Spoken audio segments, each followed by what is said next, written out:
Hey guys, how we all doing? At the end of last week's video, I said that I might have a new product ready for this video. Well, that didn't go to plan. It's not quite ready yet, so it will be ready in next week's video. But all is not lost. Instead, we've got some deliveries of some appliances.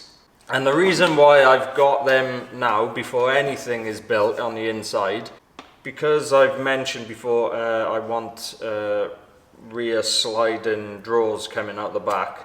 I can't just go ahead and make them and like the unit inside and stuff like that, and then buy my appliances afterwards, and then realise the appliances don't fit into what I've made. Oh, that certainly would suck. So, common sense. Buy the things first, so then you've got the dimensions of them, and then you can build your stuff around them then. So yeah, we got 3 parcels today, so I thought I'd do an unboxing video. I can't give them a review or anything on how they work, but I can, talk you through on what I think of them as I unbox them with you. So, right, we got the first one. Marked fragile.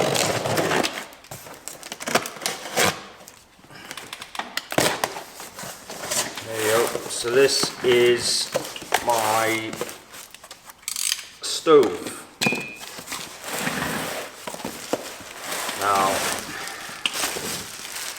we got a carry bag.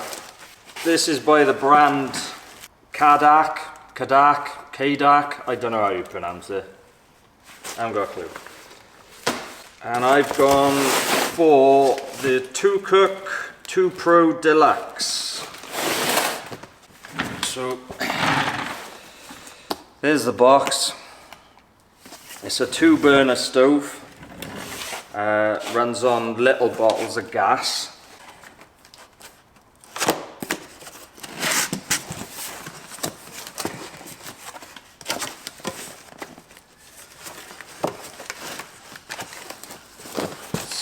There.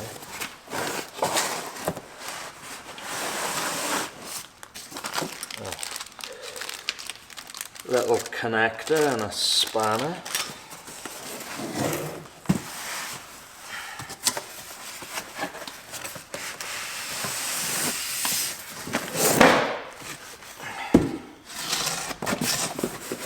Right, what have we got in here?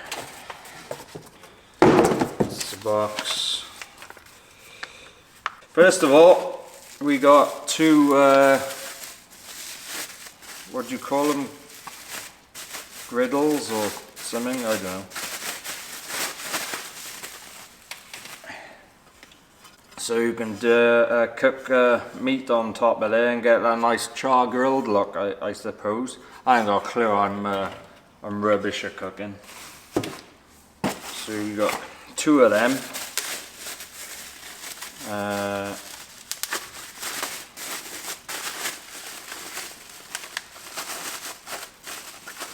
Get out.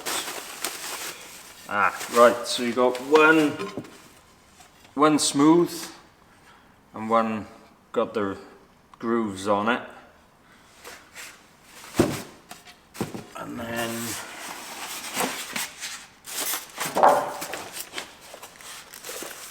it's upside down, is it? Right.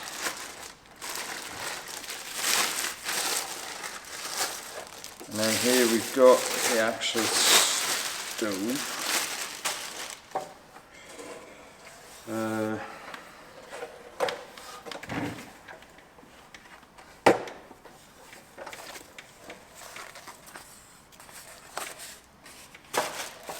Right, and then you got your normal gas rings in there with the metal rings around them.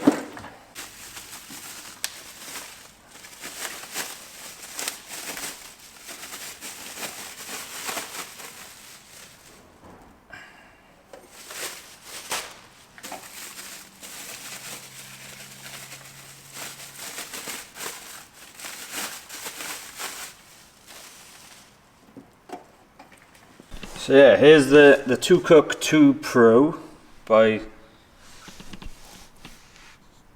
Cadac, Cadac, I don't know. Someone tell me in the comments. And then, take these off, I'm surmising, and they go on instead. If you want, if you're not cooking on a saucepan, I suppose.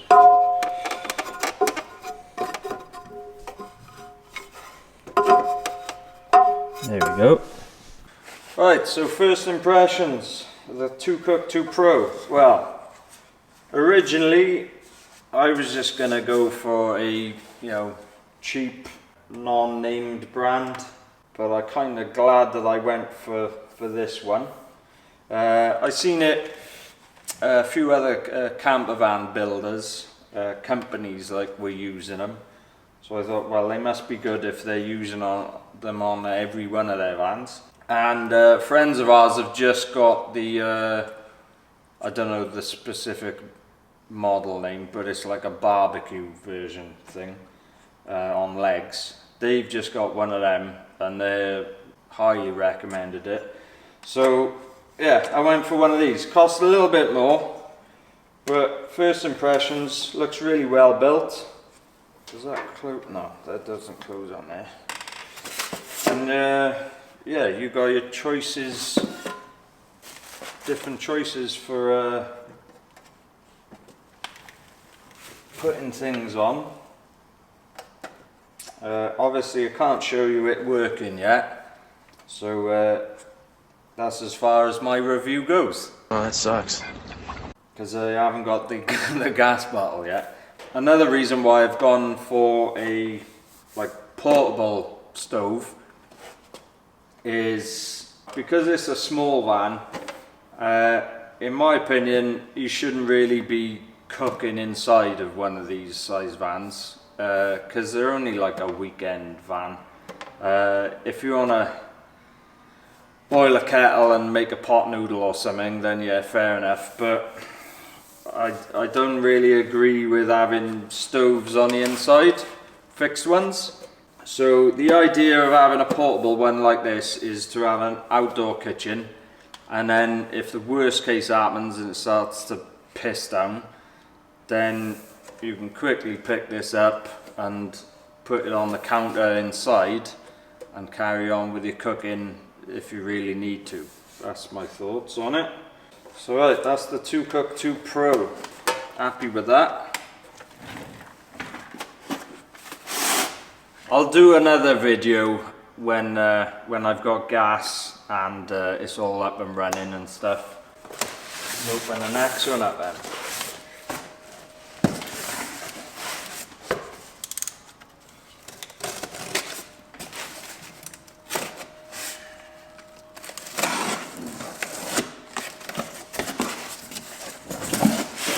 That's the loo.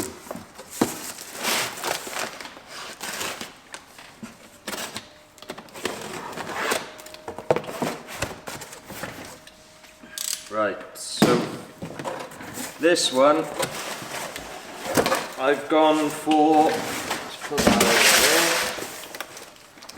there. I've gone for the Thetford Portapotti 345. And one of the reasons why I've gone for the 345 specifically is, one, because it's slightly better than whatever models are below that, because I think they've got it's got an indicator on it to show you how full it is. But then the other reason, which was more important, is that the ones above this,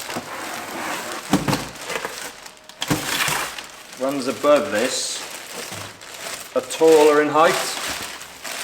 So I chose this one for the height of it because it'll fit nicely underneath the bed frame, but also there's a space above it, so if I want to, I can have this coming out of a big drawer and then have another little drawer above it for whatever. I have no clue on how this works. Oh, he doesn't know how to use the 3 seashells. And like I said, for the stove, I will show you how it works in another video. I won't be showing you how this works. Alright, so we got some instructions here. So, right, that's where you do your business. And then holds the waste in the bottom. You got some lids there, I'm guessing one goes on this. I think you gotta get some additives for it to go in. It's gonna be fun working that one out, isn't it? Another reason why I went for this one, I'm on a few of the forums on Facebook, and I just put a message out on there. Was in the Vivara and Trafic forum, a group, and I put out on there and just said, what's everyone else using? What does everyone recommend? And there was a few different ones, but the Portapotti just, you know, trounced it basically. Everyone's using them, so I thought, well, can't be much wrong with them if loads of people are going for them. And I've never owned a Campervan toilet before, so I can't compare it to anything. I've never owned a stove either, so, but it looks pretty well made. I don't really know how you get the stuff out of it. We'll cross our bridge when we come to it. Or maybe I'll get my girlfriend to do it instead. So let's have a closer look at the Portapotti. So from the outside, that's your level indicator. I assume once it's full it turns red. We've got a handle here thing. So I'll show you more on that in a minute. I assume that's some kind of vent, and then you got a lever at the back there, and then this thing. So open the lid, you got the seat, and then these two things. I assume one of these goes on there, and this thing that I just pulled out at the front opens that up, so everything gets stored down below. And then I think once you've done your business, you shut that, which then closes that so no smells come out. And then this thing I assume is some kind of flush. Don't know how that works. Whoops, that was the seat. And then if you push this to one side, you can then lift that up. And then that comes off there. And then I assume that's how you transport it to the wherever you're going to put your waste. So this one, this bigger one here, that goes on there to stop any spillages. Maybe that's how you pour stuff out of it. Maybe, can you turn that?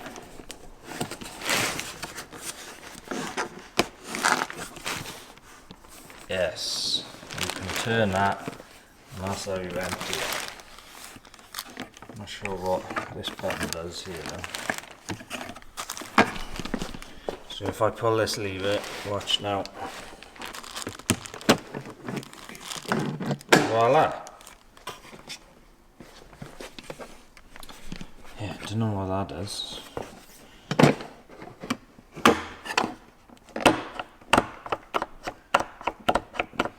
Does something. So let's just put that to one side now as well, and then open up the last box.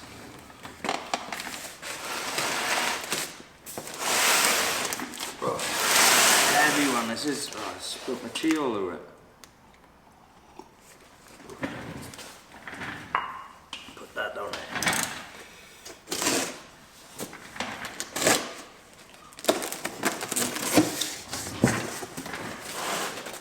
Right, your box within a box.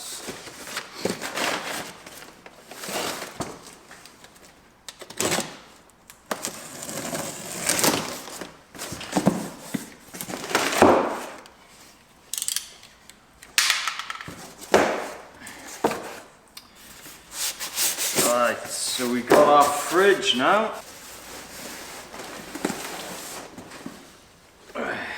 Right.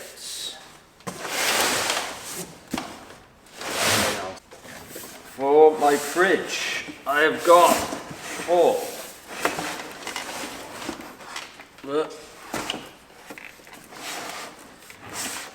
the Alpicool G22. So it's a 22-litre compressor fridge, so it runs on electric, not gas, so you don't need a gas bottle. And as you can see, it's a chest style fridge, and that's one of the reasons why I went for it. Did a bit of research on fridges first. Obviously Dometic are a ride up there on the, they're going in all the expensive vans and stuff. I couldn't really justify spending the price tag on one of them for this type of van. Plus I'm trying to do it like, showing how you can do things on a budget. So, not saying Alpicool is like a cheap brand or anything, because it's far from it. It's a good brand, it's just not as expensive as Dometic. But I don't think Dometic is any better than it, myself. But then I don't have a Dometic here to compare to. So we got, just the instructions and power cords in there with plugs and that. Unlike the toilet, I will show you this working once I have power for it. So you got an ice cube tray there. Cool. And then at the front then you got all the buttons and the control panel. Two nice handles on the side so you can take it with you. I'm guessing you can take it as a cool box, or if you've got something, like a jackery or whatever, power unit, then you can plug it in and keep it cool whilst on the move. Main reason why I wanted a chest style fridge, well, to have it pull out in the drawer at the back there. I suppose you could have had a door fronted one if you really wanted to, but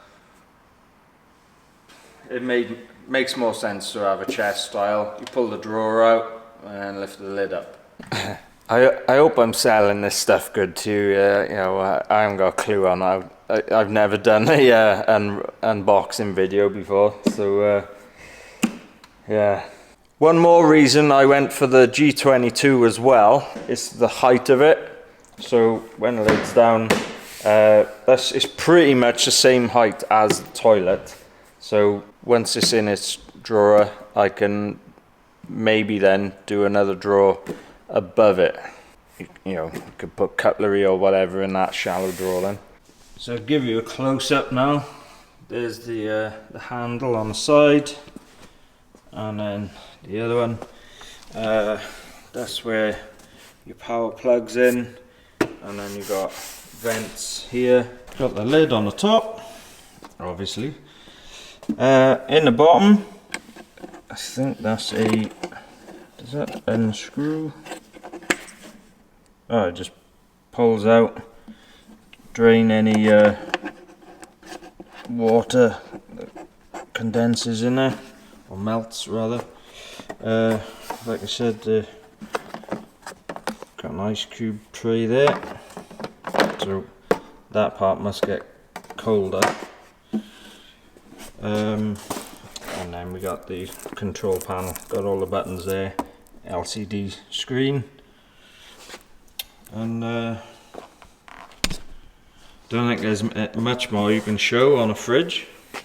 It would have been nice to get one with a freezer as well. I know it's got the icebox tray, but all you can store in there is ice cubes. But to go for one with a freezer built in, then obviously it increases in size then, and no good really for the design I want for the back of the van there. And for something like a weekend van like this is going to be, I don't think you need a freezer anyway. You're going to be eating out, aren't you? Well, I am anyway. So yeah, that's my toilet, stove and fridge that I've chosen for my van. And like I said, I will show you how the stove and the fridge performs in later videos.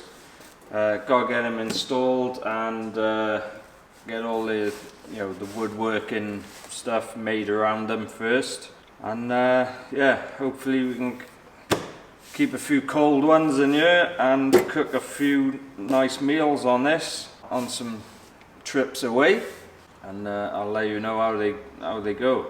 First thoughts, I mean, all three, they look pretty well made. So I hope you liked my unboxing video. I covered as much as I could. I haven't really got a clue what I'm doing with an unboxing video. As for the pods, if you're over 5'8", 5'9", and you fancy having a bed widthways in the back of the van, and you don't fancy sleeping on the diagonal or with your knees up by your chest, then you need a set of my pods.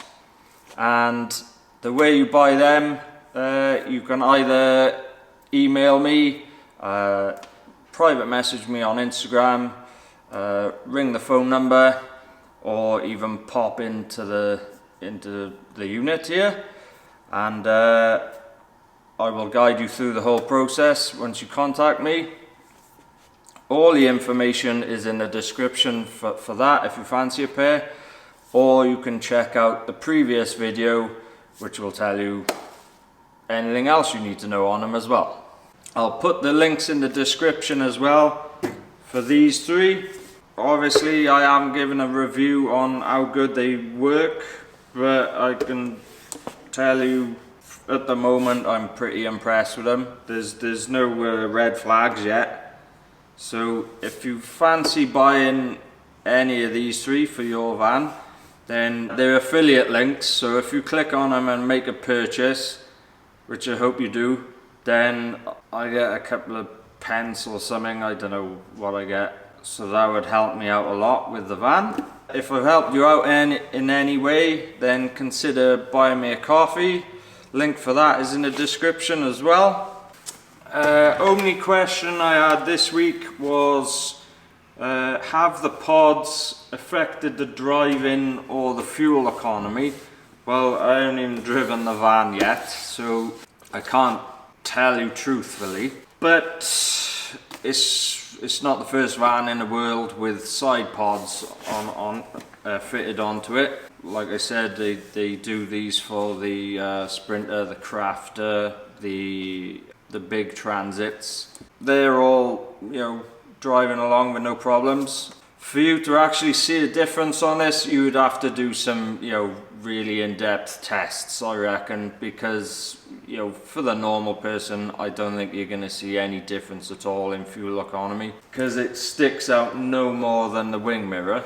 Yeah, I will do a driving test once the van's finished, and let you know if I see any difference. If you've got any questions, pop them in the comments and I will answer them at the end of the next video.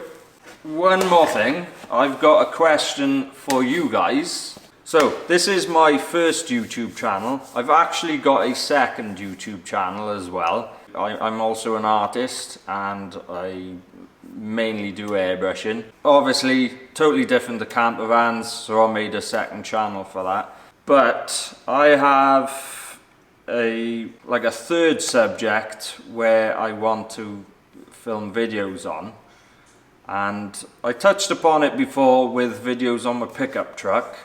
Now, I'm only one guy on my own, so the thought of me doing 3 YouTube channels to cover 3 different subjects is a bit daunting, especially if I want to do 2 of them with regular videos.